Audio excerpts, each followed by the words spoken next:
ప్రభు నామమున అందరికీ శుభోదయం. ఈరోజు దేవుని వాగ్దానము ఏమనగా, అపోస్తుల కార్యములు 16వ అధ్యాయము 5వ వచనము. గనుక సంఘములు విశ్వాసమందు స్థిరపడి అనుదినము లెక్కకు విస్తరించుచుండెను.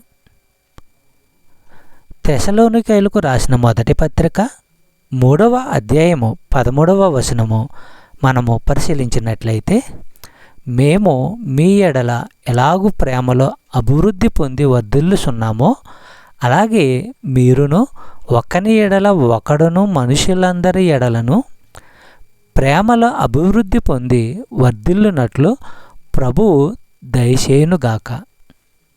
సహోదరులారా, అంతరంగంలో ఆధ్యాత్మిక బలమే విశ్వాసులకు ఎక్కువ అవసరము. వారికి అది కలగాలని పౌలు దేవుని సంకల్పానుసారంగా ప్రార్థించాడు. చెప్పబడిన వాగ్దానము దేవుడు దీవించి ఆశీర్వదించును గాక. ఆమేన్.